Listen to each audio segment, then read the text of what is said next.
is looking. So I'm gonna go ahead and clear this up real quick. I know it's gonna look crazy, but I don't care for right now.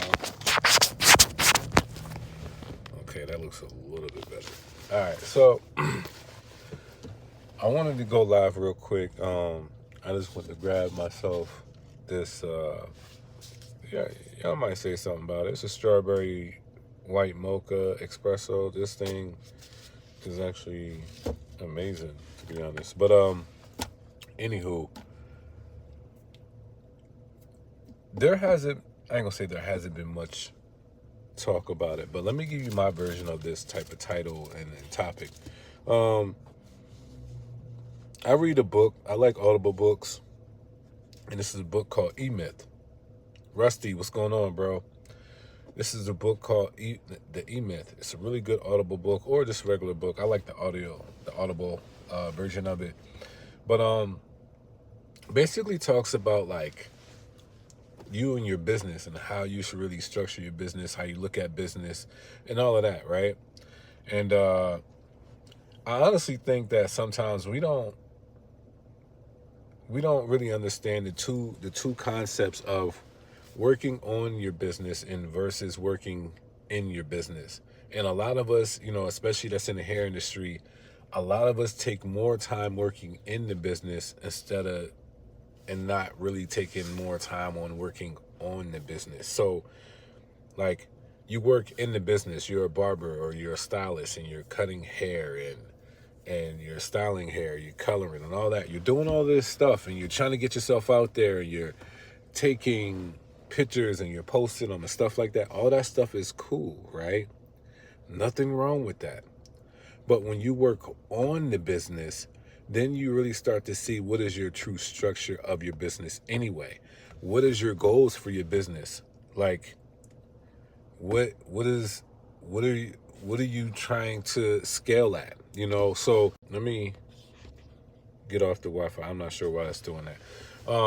A lot of us want more clients. A lot of us want more clients. We want to get paid more. We want more clients, right?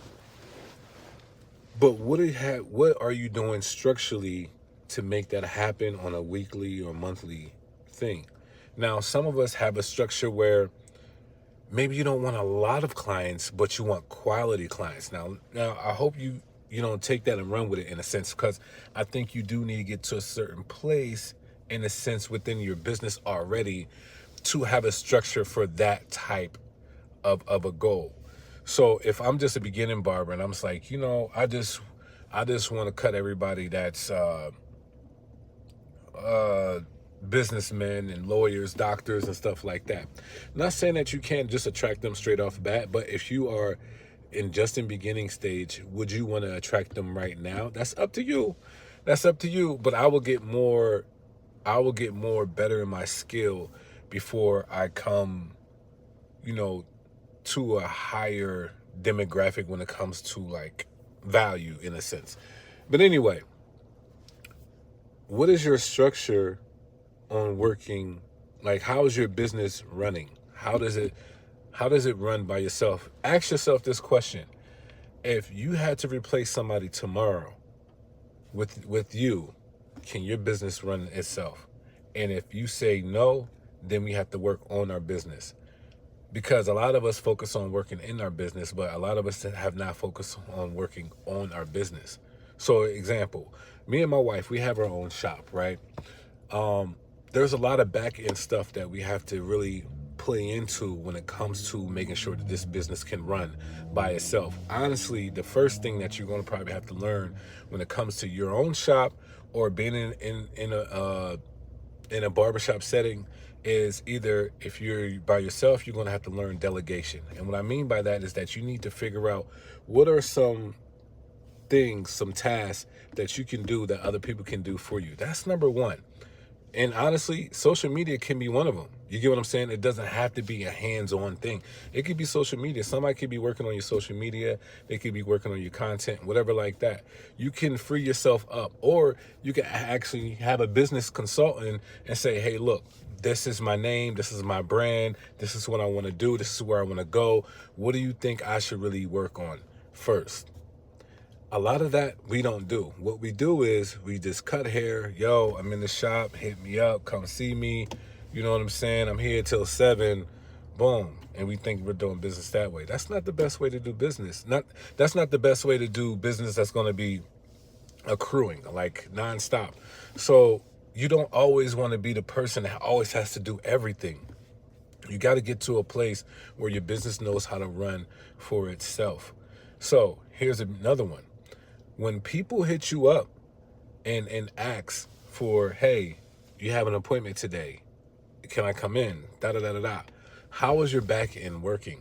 Do you have a booking schedule? Do you have automations? Do you have a certain system that's able to help these people get into either your own shop or in your own chair? What is the process? If you don't have a process, if the only way people can contact you sometimes is through message, what if you can't get to your phone?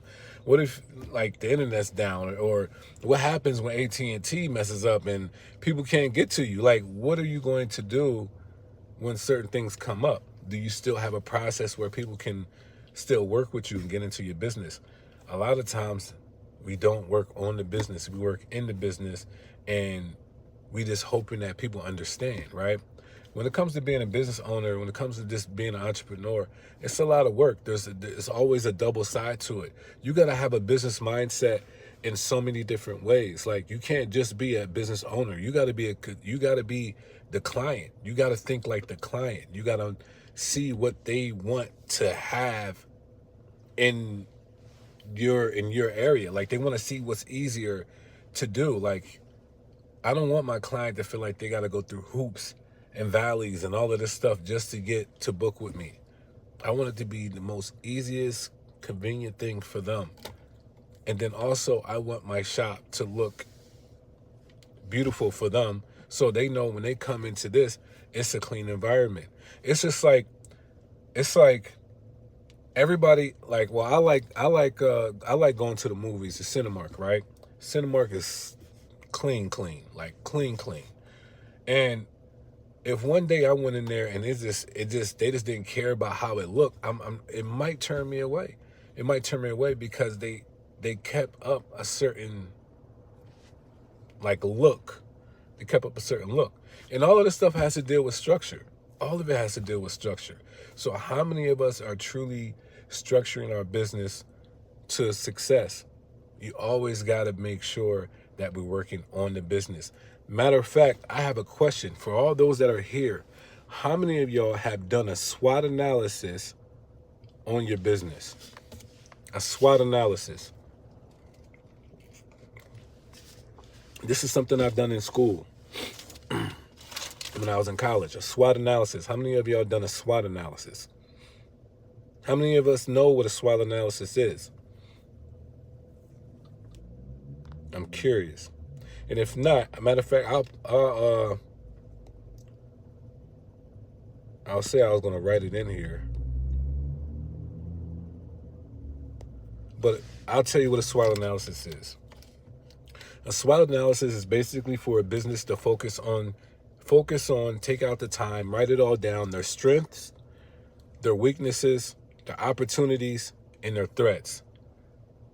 Every business should do a SWOT analysis. My name is Concise the Barber, right? So that's my business.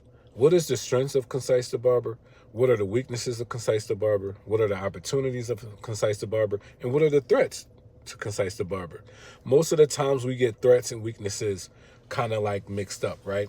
So weaknesses are basically the things that's within your own business that you have not strengthened yet. There are the things that, there are loopholes and things like, it's like you automatically always got to adjust or correct or whatever like that. These are some of the weaknesses that you might have. Your weakness also could be the fact that you are so, it could be a weakness that if all I do is cut waivers, that could be a weakness because I don't have nothing more than that. Now, it could also be a strength at the same time of just cutting waivers because that gives them an opportunity to get in your chair more than everybody else. But it can also be looked up as a weakness. Now, a threat is mainly to anything that goes, that can be competition, from the outside. That could be a threat. Like, who else is a part of that business, that business dynamic, or that's in that same that's in the same room as you, that could be your competitor. But it's good to have a competitor because it could turn into a strength if you know how to always elevate and create. Where I live, there is a Chick-fil-A and a Wendy's right next to each other. A lot of people, Denny's, what's going on? A lot of people will think that, when Chick-fil-A started up, right? A lot of people said, "Oh man, that's going to mess up Wendy's. They ain't gonna get no business." That's not always true. Not always true. It might have looked like it was a threat for Chick-fil-A to be right next to Wendy's. But on Sundays when Chick-fil-A ain't open and people still want to be around the area, guess where they went? Wendy's. When Chick-fil-A, when the line is too long and people don't want to wait in that line, guess where they went? Wendy's. So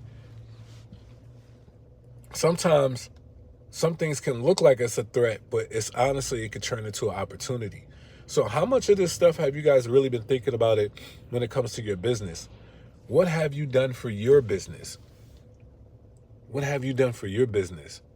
What are the things that you are focusing on? Like there are times that I take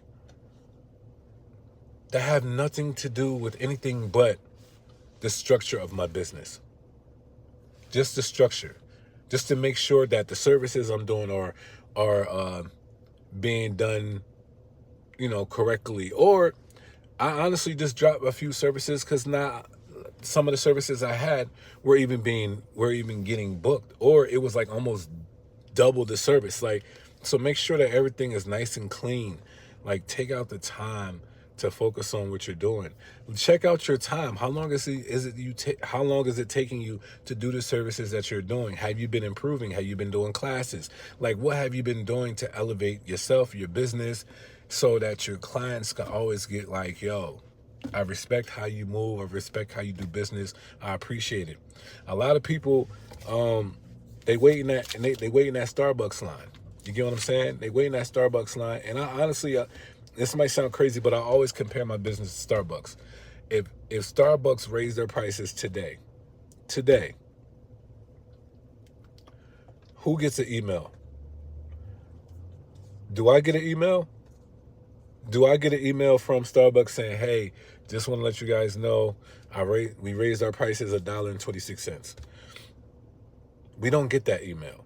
I'm gonna tell you what happens on the inside of the corporate of Starbucks. They have emails together discussing this and that and this and that. And hey, I think we can do this now because we got to this place and this is how many consumers we have. And honestly, to will out, to hike up the price a little bit and not have the line so long, but we're still making profit, let's raise it up $1.25. And guess what? Once they all agree on the inside, they just change it. Nobody gets an email. So what I'm trying to say is this. There are some things you got to do within your business and keep it business. You know what I mean? A lot of times we want to be so... Now, I'm probably gonna get chewed out for this. But like, we try to be so buddy to everybody, and then sometimes they get to a point they forget that it's business. They forget that it's business. You gotta keep it business. That's all I'm saying. Like, as a parent, you have a child, but no matter what, you still have to be a parent to that child. You can't just, like, a lot of parents that be saying like, "Oh, I'm my child's best friend." I'll be 100 with you. I am not my child's best friend. She has a best friend at school. You know what I'm saying? I am her father. I am her parent. I am her protector. I am the person that's going to help her get through life. That's who I am to her. Not saying that we don't have a relationship that has anything to do with that's just so strict or whatever like that. Like, I'm just a parent. No, I'm not saying that. But what I'm saying is that I do not forget that I'm a parent. So y'all can't forget that you're a business, and you can't always try to be buddy with everybody and forget about your business structure. So just make sure that you have a clean business structure.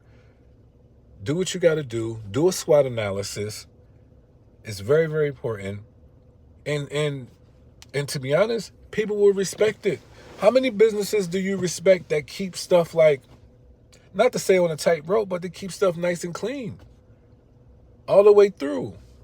I like stuff like that. I don't like businesses that's like, I don't even know. One day they this, one day they that. Like, I like to know what to expect. I like to know what to expect. So hopefully you guys are giving that to your business, to your clients, even to yourself. Take yourself serious. And I know this is different from what I do.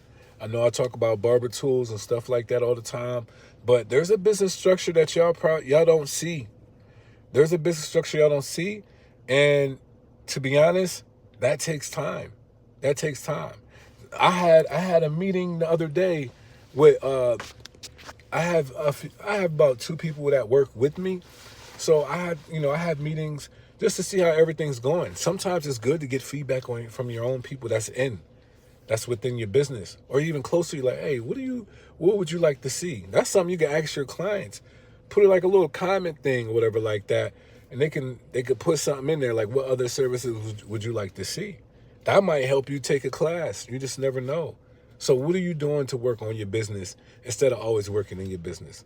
So that's what I want to leave with y'all. I got to get going, but I wanted to get on here real quick. I appreciate y'all for watching, and stay tuned. I got some stuff coming, and we're going to get to it. But make sure that you guys are working on your business.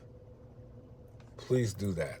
That is very important. That's honestly, I worked on my business before I even had a business years ago.